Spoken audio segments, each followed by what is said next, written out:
Kung sa ano yan, hype naman sa bewang yan. Oo. Ako babae, liit talaga ng bewang. Tumingin ako sa bewang ko. Hindi ko nakita.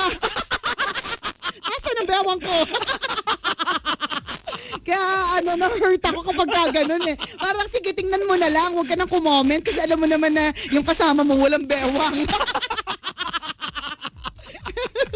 Totoo yun, kung konting konsiderasyon sa kasama mo, lalo na kung girlfriend o boyfriend mo yan, o lalo na kung asawa mo yan. Correct. Kasi talagang more hurt yun kahit papaano. Tama. Tsaka mag-ingat din po tayo sa mga sinasabi natin. Halimbawa, parang minsan meron akong kakilala, galit na galit siya sa boyfriend niya. Kasi Bakit? magkasama silang dalawa ng jowa niya. Ah. Tapos alam mo yung mga promo girls, yung mga nagbibigay ng mga leaflet, yung mga magaganda sila. Correct. Usually yung mga ganyan, wala namang pangit dyan. Sexy, ganyan. nakaayos, So parang ang magaganda. binibigay niya ata mga leaflet tungkol sa basketball. Mhm. Tapos nag-comment itong si Jowa. Oo. Dun sa Sa Dicer. Oo, dun sa Dicer.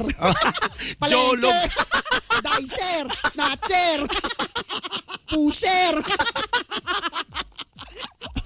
Wala ka poise eh. Nagdag ng leaflet sa Dicer. Leaflet. Promo girl. Girlfriend. Jowa. Chip na chip eh. No? Wala nag-effort eh, no? Walang kasosyal-sosyal eh. Dicer. Merong bond paper dyan. Ban pepper. Ayun. So, nagbibigay yung promo girl dun sa jowa, dun sa Oo. lalaki ng parang leaflet tungkol sa basketball. So itong si jowa, kasama yung girlfriend ko. Oo. Sabi nung jowa dun sa promo girl, sabi niya, gusto mo ikaw na lang ang basketballin ko. Hala. Sinabing ganon. Eh, magkasama sila ng jowa Kasama niya. sila ng jowa niya, diba? Anong expectin mo dun sa kasama? Ako din, sasali. Diba? Siyempre Parang isang liga na tayo, dapat naki-join yung babae. correct, gusto nyo ba ng news? Alam naman gumanon yung girl, diba? Yung girlfriend niya. Di, syempre, Ano sabi ng babae? Nagalit. Sabi ko, tumambling, nag-split ako, mandiret. Napadribble. Nag-shoot. Basta sumama talaga ng bongga ng loob na talagang tumawag siya sa akin at umiyak siya sa akin at sinabi niya, sumasama ng loob ko, mali ba ako na masama yung loob ko? Pero para sa akin, hindi mali na masama ang loob niya kasi nakakainis naman, kabastusan naman to the maximum Totoo level yan. yun. Teka, ano ang sinabi nung Dicer? Nung Dicer. Yung promo girl. Wala. Syempre bilang naman yung mga ganyan, trained naman sila. Smile pa rin kahit ano smile pa mangyari. rin o kaya, hindi naman sir, yung gaganon. Di ba trained naman yung mga sila, yung mga Dicer. Trained naman sila. Na kapag nagbibigay sila ng mga kung anik-anik or nag-offer sila, nag-offer. Nag-offer. Yung kung anik-anik, hindi nila papatulan Correct. or basta alam nila kung Pure ano business yun, corrected kumbaga. by. Not unless pokpokin siya papatol. Yan. Ang Dicer. Sige ba, sir? Kunin Sige, mo number sir. ko. Number. Dicer. Sir. Wait, nakaka-hurt yun Nakaka-hurt talaga. So I guess again, punot dulo dyan, kung mapapatingin ka, hindi mo na, syempre kabisyo makakita ka ng pusod, maliit na bewang, mahabang legs. Labas ang cleavage. Corrected oo. by, hindi naman na natural lang na mapapatingin ka. Maski naman babae, mapapatingin sa ganong kapwa babae niya, di ba? Pero huwag ka na lang- magko-comment. Huwag ka na lang ko-comment, huwag mo sabihin babasketballin mo siya, di ba? At huwag mo siya sabihin. Actually, may ibig sabihin yung kung totoo Kaya kung sinabi nga niya, eh. kung nung lalaki sinabi niya, may Anong ibig sabihin para sa nun? kanya yun. Ano ibig sabihin May mali nun? siya. Anong lusot mo doon, Chris, para sabihin walang mali siya yun? Ang ganda ng basketball. Sabay tayo mag-basketball. Kaya, Gusto mo? diba? Walang lusot. Ang iisa lang ang punot dulo ng comment niya. May ibig sabihin, may laman. May ibig sabihin at may laman. At nabastusan yun to the Correct. maximum level. Sa kasama niya. Corrected ba?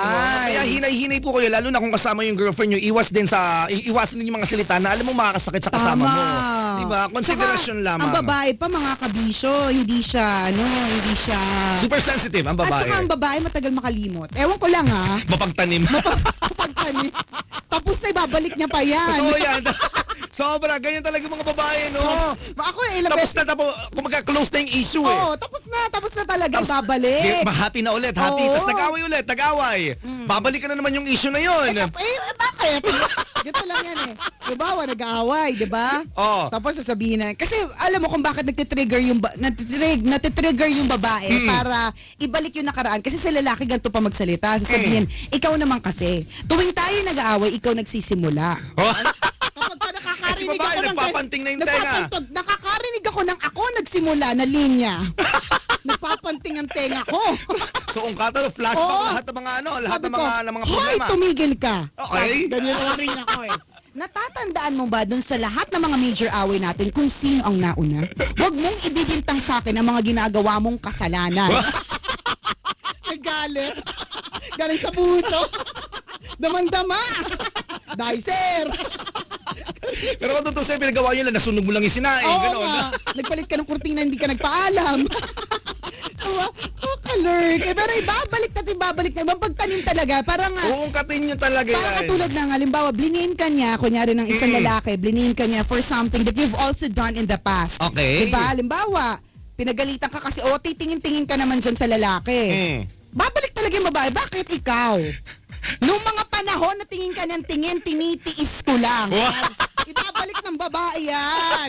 Hindi papayag eh, hindi papayag na gano'n-gano'n na lamang eh, Ako, no? Chris, hindi ako papayag. Wala nun, ikaw pa? Bastos. Yung ibang babae okay lang eh. Pero ikaw, hindi.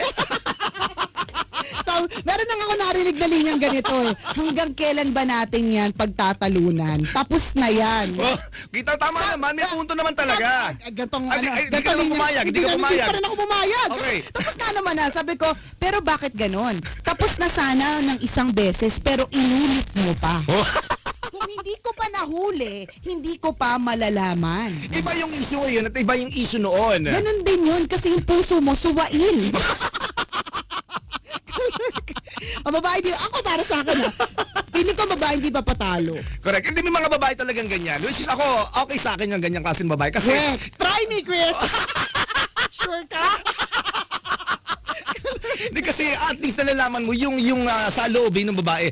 Unlike yung mga babaeng talagang nananahimik na lamang, nag-iipon ng Hoy, galit. mag-ingat po kayo sa mga babaeng tahimik. Hindi mo akala mo nagpapakamartir pero wag ka mananaksak na lang pag biglang nagalit. Ako, kabisyo, ang dami ko kakilalang babaeng tahimik. Tapos sila pa pala yung nadjojuntis na wala sa Yan, oras. marami din ganyan. Sila pala yung chismosa ng palihim. Sila pala yung abusado. Sila pala yung mapagmura pala kapag wala ng tao. Yung mga Correct. ganon. Pero hinay-hinay lang din kasi may mga babae naman na okay din magsalita pero wag naman sobra-sobra na Oo. parang nagiging nagger na yung Alam mo ba, kinakalabasan. meron din ibang mga lalaki na nakikitan sila sa mga babaeng weird. Ay, yung parang hindi weird eh. Parang ang gulo mag-isip. Yung lagi ka pinapagalitan. Yung, Actually, nakakatawa na nga lang Oo minsan nga yun eh. Nakakatawa siya talaga. So I guess, Gabisyo, intindihan na lang and respetuhan para hindi magkaroon ng kahit anong klaseng Correct. pag-aaway. Kumbaga, inasawa mo na yan, no? Ginawa mo yan, itanggapin mo, siya na yun eh. Correct. Diba? Kung hindi mo carry boom boom na kumoment tungkol sa ibang mga magagandang babae o magagandang katawan ng lalaki, di wag ka muna jumowa. Yeah. Pag single ka, at least hindi ka committed. O pwede kang tumingin kahit kanino. Correct. Yung walang puknatan, okay lang eh. Oo nga. Tama, makapagtitigan ka all you want, carry boom boom lang. Correct. Pero kung meron ka taong ka-commit mo, kabisyo, nakaka-hurt naman yun for the other person. Naman ako, jojobagin ko hanggang sa malakit katawan niya, Corrected panigurado. by. Naku pero in fairful, kabisyong Christopher in terms of aray. Kung aray rin lang ang pag-uusapan, wag po tayong matatakot na magkaroon ng aray. Halimbawa, kahit minsan, nadjojombag ako, di ako maaray. ako rin minsan nadjojombag ako. Ikaw yung Battered. nadjojombag. Hindi kapag halimbawa, 'di ba? Ang dami natin masyadong ginawa. Nag-gym tayo, akyat Yan. panaog ng hagdan, nananakit yung katawan natin, pero wag po kayong matatakot sa aray dahil nandito na po ang Alaksan FR. Yung mga sakit kasi ng katawan natin, partner, na ipatunay talagang binibigay natin yung best effort natin. Correct. Kasi diba? kapag hindi nananakit ang katawan natin, ibig sabihin yan, kabisyo, tamad tayo. Correct. Hindi tayo kumikilos. Yan. Diba? Parang katulad ng mga construction worker, bakit at the end of the day, sobrang sakit ng katawan nila? Kasi, Marami silang ginawa. Corrected Kaya by. ikaw ba naman yung magpatayo ng building true eh. legend. So, ibig sabihin, binigay mo lahat ng lakas mo, binigay mo lahat ng yung Effort effort mo. mo. Makapagtayo ka lang ng ganong klase ng, Correct. ng establishment o kaya ng building halimbawa. True legend. O, di ba? Kaya, importante issues na malaman po ninyo na sa bawat aray, nandyan ang Alaksan FR. Aray ko, galing ko,